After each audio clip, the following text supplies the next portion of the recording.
All right. So, welcome everyone. This is my second live stream, and in a previous live stream, I talked about the importance of personal development. So, just as a reminder, you have to grow by using the secrets from Brian Tracy, Tracy Research International, and this is what I learned like 25 years ago when I was in my early 20s. And so it has these secrets have been extremely useful to me in my career, my freelancing, and I launched five startups. It has helped me tremendously. So please make sure you watch that replay. But in this video, I want to talk about the actual business mechanics. So I'm going to talk about the case study of how I was able to create a virtual training company, generating 100,000 dollars in 4 months, and I was working less than 2 hours per week. So I'm gonna share with you the principles. Uh, Hold on, I'm just gonna close my YouTube video.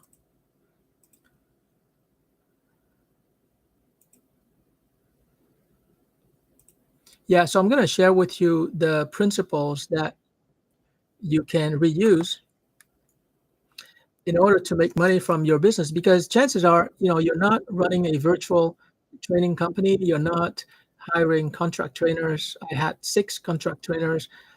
Your business model might be different, and so I want to really share with you the key principles that you can apply in your business based on your business model so that you can generate a six-figure uh, revenue. This is not income, by the way. It's revenue um, from my selling computer courses. But the profit margin was pretty good, like over 50% or something. So I'm going to go through this case study, which is worth a lot of money. And I want you to pull out a pen and take notes, and you can write, I think you can write questions in the chat. I'm going to answer as I see the questions pop up.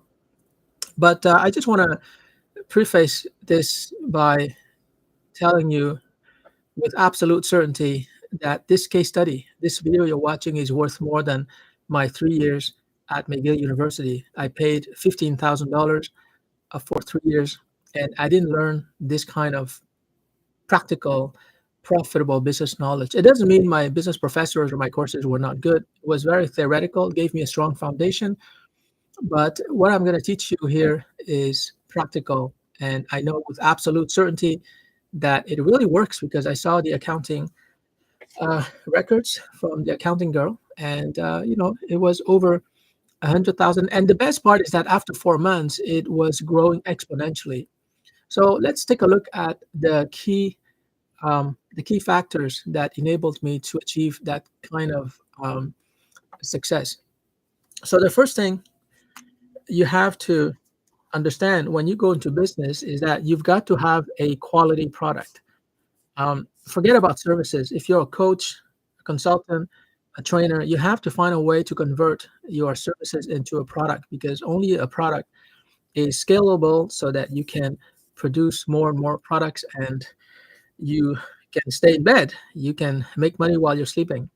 So this case study is not really for services professionals and freelancers, although you might be able to benefit a little bit.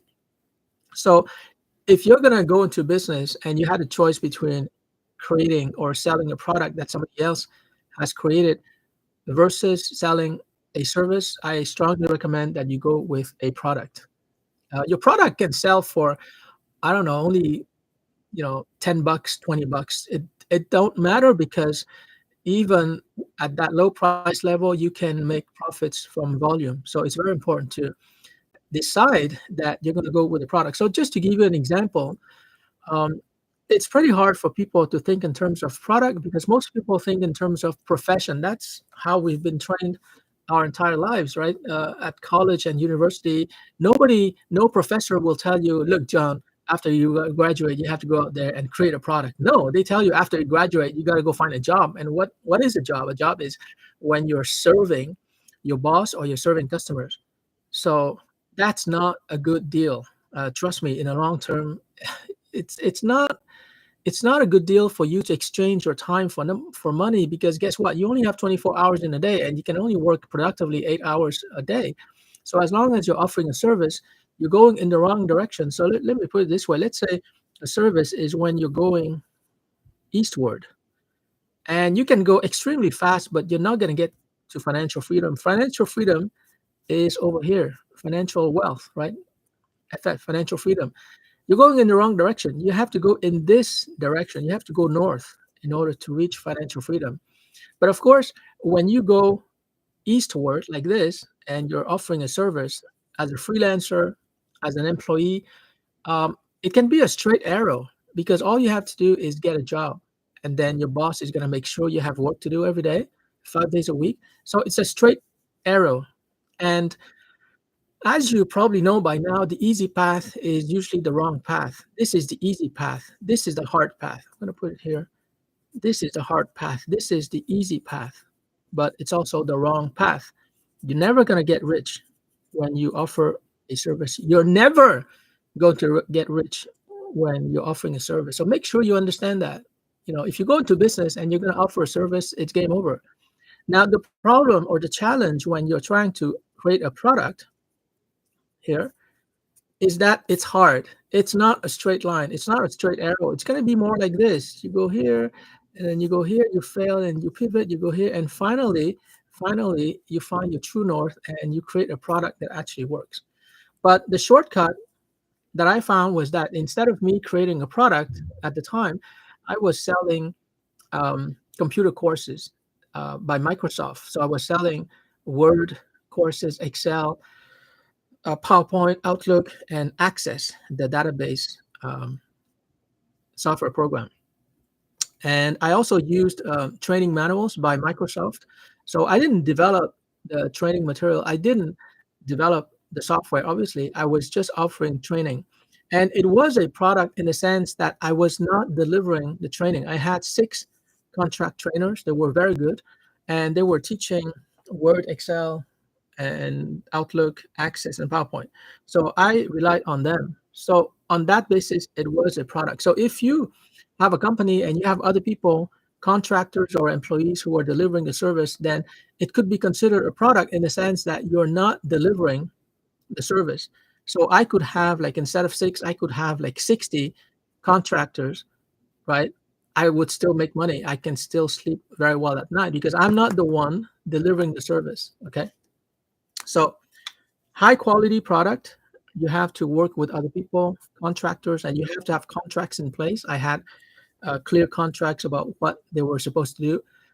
But, a contract is not good enough. You have to have a way to evaluate the performance. So I had a one-page sheet that students and customers would fill out after every 3-hour training session. And therefore, that's how I was checking the quality of the service provided by my contractors, 6 of them. And I was lucky. So they were all good. I checked the evaluation forms, always 5-star. So I kept them on the payroll. Now, before you even start the whole shebang, the whole business operation, you have to have a plan. So the way that I planned this virtual training company, and I say it was virtual because the training was delivered on the customer's premises. It was a company, and we used the conference rooms. And so their employees would just, show up in the conference room, the training room, and, so I didn't have to, rent an office or anything. So on that basis, it was virtual. And the way that I planned ahead, and I usually planned 3 months ahead. So you have to plan ahead, but you can't plan like 2 years ahead or 6 months ahead. But you also should not plan only 2 weeks ahead. That's too short. So you have to find the optimal planning horizon. For me, I tested and determined that it was 3 months. So what was my planning process exactly? Well, the planning consisted of checking the needs assessment form, the NAF needs assessment form. And these forms basically gave me an idea of, who needs what courses. So, for example, the form was asking prospects like what courses they needed. Is it Word? Is it PowerPoint? Is it Excel? Is it Outlook? Or is it Access? And for each of these five courses, I would ask them, are you at level one, level two, or level three?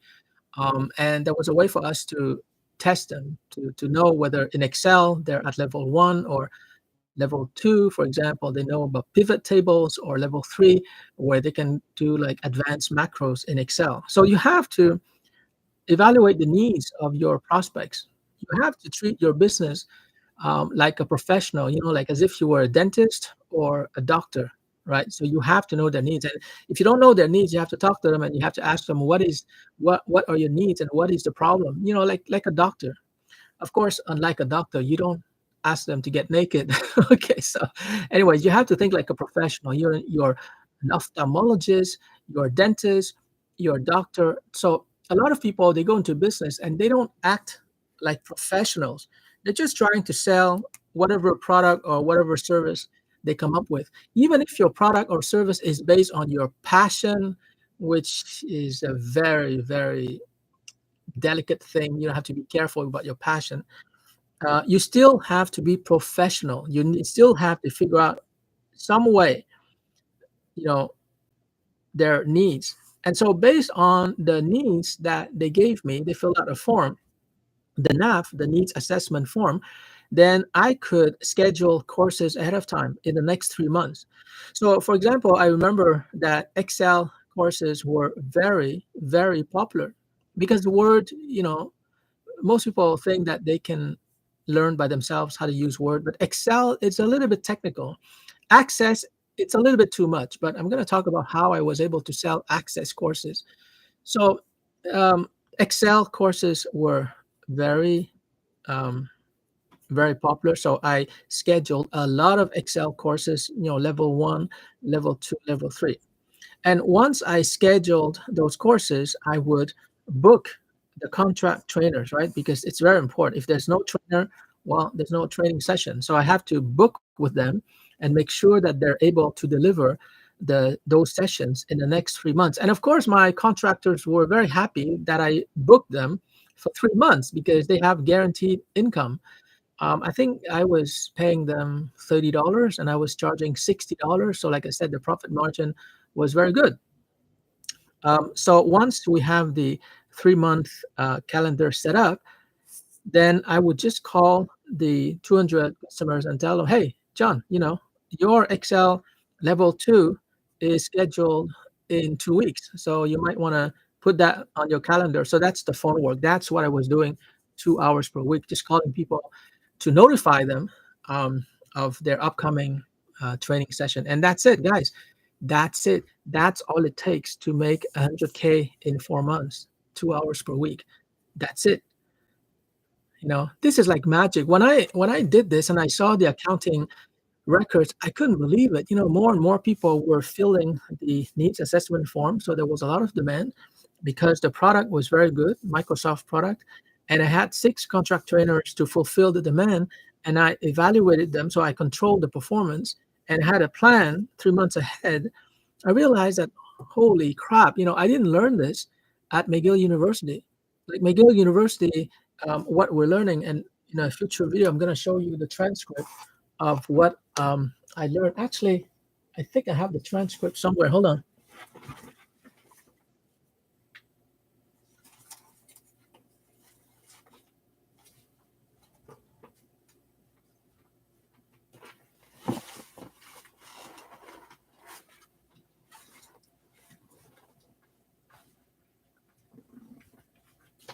I want to show you the transcript so that you can see. Holy crap. So you can see that what I was learning at McGill University was very theoretical.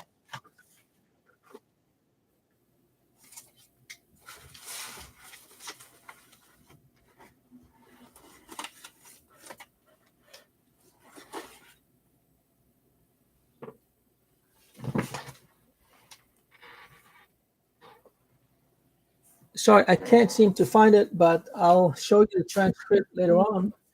And basically, it's sales management, marketing management 1, marketing management 2, operations research, operations management, advertising management, retail management, blah blah blah management, blah blah blah management. So it's not business, it's just managing a business function. What I was doing here is a real business. It's real money. We were charging for real, hiring for real, right? So it's not abstract management, this management that. It's real business, and that's what McGill didn't teach me. They had 3 years to teach me, and they didn't teach me. So that's a big failure on their part. But I don't want to blame other people. I joined McGill, so that's why I tell people before you join an MBA program. Like one student asked me, like actually two students asked me, should I go for an MBA program? And I asked them, do you have money to throw out the window? Because you don't learn how to create and run a business and generate profits by studying. Like 2 years, 3 years, you don't make money by studying. You make money by implementing, and that's what I was doing. So when I implemented the first time, at the beginning, it was not easy. I had to test a lot of factors, like the NAF. How do we do it? How do I plan? 2 months, 2 weeks, 4 months. I had to figure out by myself how to create this perfect money printing machine. But that's what you got to do if you want to create a successful business to take care of yourself and your family. You can't just study for 2 years full time MBA and spend tens of thousands of dollars and crush a finger and hope that at the end, you're gonna graduate and get a job or make money. You can't. That's the mistake of all the universities out there. They don't teach students how to make money, how to create a real business that will generate profits. So that's a huge mistake. Parents have to really understand this, because otherwise they're going to be throwing money, tuition fees at universities, tens of thousands of dollars at least, and the kids are going to graduate and not be able to make money in the real marketplace. That's why, like, I strongly recommend that you share this with your kids starting at age 10. They need to know that making money is really not hard. But one saying that I came up with after that experience is that business is simple. Keep it simple and you will become rich, and that's it. Business is simple. If somebody talks to you about business and it doesn't sound simple, like this sheet, like it fits, my business system fits on a on this little piece of paper. If people who teach you business or digital marketing, they cannot explain how they make money in a diagram like this, well, they're not very good teachers. I'm sorry, but you should find a real teacher like yours truly, who's going to teach you how to actually make money. So you see that it's just a couple of variables, right? The planning horizon, the evaluation variable. This is good, important for quality control. The contractors and the contracts, the product, very important. You have to choose the right product. The needs assessment form, you have to get their needs. If prospects don't tell you what they need, they're not prospect. They're not interested. It's like you go to the doctor's office and the doctor asks you questions and you say, doctor, I refuse to answer. Well, then get out of the office, right? So you have to be crystal clear. You have to find the right target market that has a pain, that has a problem that you can solve. So in this case, the problem obviously is they want to get ahead in their career, but they need to learn Excel, Access, PowerPoint, because if you don't know Microsoft Office, you can't really succeed in any kind of office environment. So they have a need. So I was there to pitch them, and I closed them, and they fill out the needs assessment form, and then we serve them. Actually, I didn't need to close them. They closed themselves, because everyone understands the importance of learning how to use Microsoft products. Now, like I said before, Excel was the most popular, but Access, it's a database software program that I learned at McGill University. It was part of IT management, but I didn't know enough about Access. So I asked the Access trainer, his name was Pierre. I told him, look, Pierre, I'm going to sell your Access courses, but you got to give me the text, the copy, so I can turn around and sell it to the 200 customers that we have. They took Excel, but now they need to learn Access. Now pitch to me like as if your life depended on it. And Pierre did an amazing job. Like, he talked about Access. We live in information society. If you don't know how to manage information, you're screwed. No, actually, he didn't use those words, but he gave me a very strong text that I was using on the phone to sell to 200 customers. And before I know it, everyone wanted Access courses, and that I had to outsource to other people because we had so many Access courses in demand that it blew up.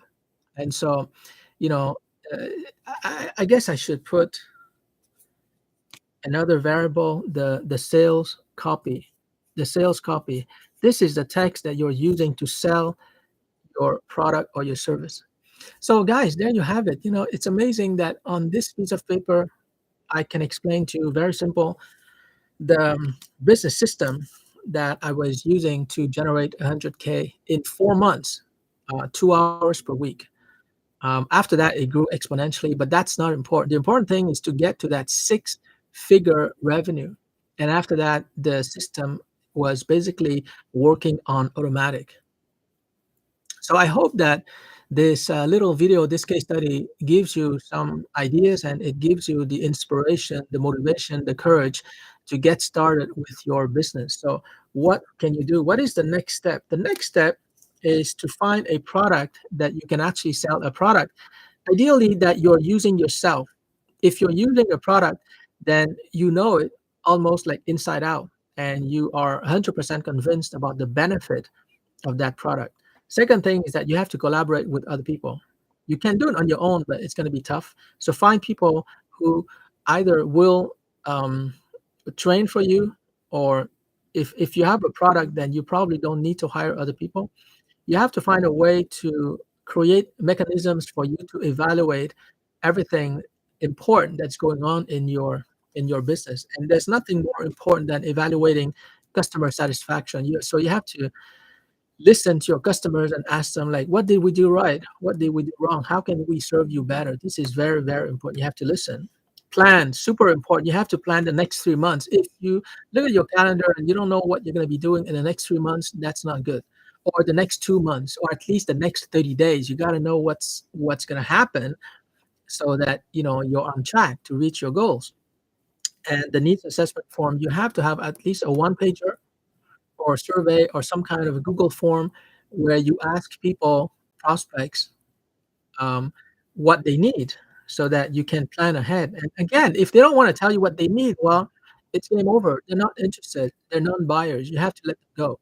So there's a lot of skills that I can teach you, because this is just a case study, right? You still need to acquire all the skills like product selection, evaluation, planning, and how to, do market research, and how to do prospecting. But the important thing to understand in this video is that it is possible for you to make this kind of money. It's not that hard to go into business, because if you're like most people who are professionals, who are employees, when you see the word business, right away you're intimidated.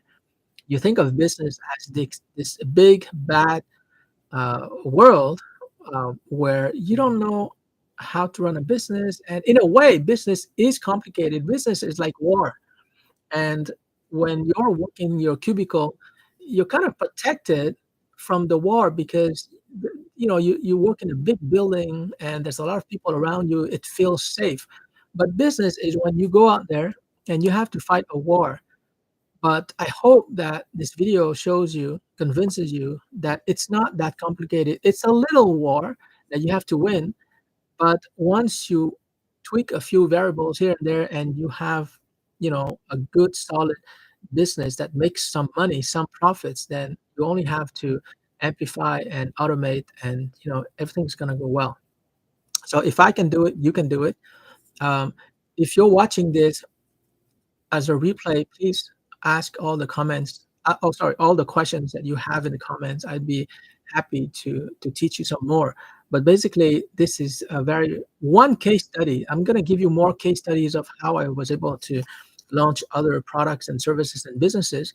But this is probably one of my most successful businesses, and it was virtual and it was very easy to set up.